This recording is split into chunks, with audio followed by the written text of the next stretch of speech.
அவர் கிளறும்போது மாணிக்கமா வந்துச்சு, நாங்க கிளறும்போது குப்பையா வருதா? முதல்ல அங்க கிளறுனது அவர் தான். இது எதுக்கு அவர் பேசுறாரு? எதுக்கு பேசுறாரு? அப்ப தேவர் மகன் வந்தபோது கத்துனது யாரு? பேசாம தம்பி விருமாண்டி படத்தை தலைப்பை வைக்க விடாம கெடுத்தது யாரு?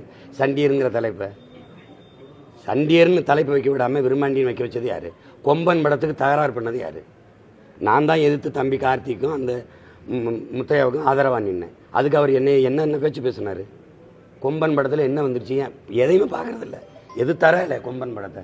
5000 ஆண்டுக்கு முன்னாடி வந்துச்சா இல்லை 50 ஆண்டுக்கு முன்னாடி வந்துச்சா? 2 ஆண்டுக்கு முன்னாடி வந்த படம் தானே கொம்பன்.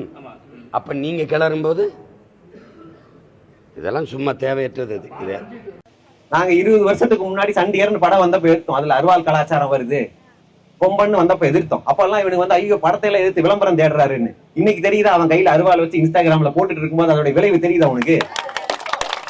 20 வருஷத்துக்கு அப்புறம் தான்டா எங்களுக்கு புரிஞ்சது புரியும். நாங்க அன்னைக்கு சொல்லும் போதெல்லாம் புரியல. இல்ல அது அருவாளை வைக்கிற, இது அருவாளை வந்து பெருமை அவன் ஜாதிக்கான அடையாளமா மாத்துற, அதுல இருந்து ரத்தம் சொட்ட விடுற, இது யாரோட ரத்தம்னு கேட்டோம்ல. இப்ப தெரியுது அது யாரோட ரத்தம்னு. யாரோட ரத்தம்னு தெரிஞ்சுதானே நாங்க அதுக்கு எதிர்த்து தெரிவிக்கிறோம். அன்னைக்கு உங்களுக்கு இது புரியல இல்ல.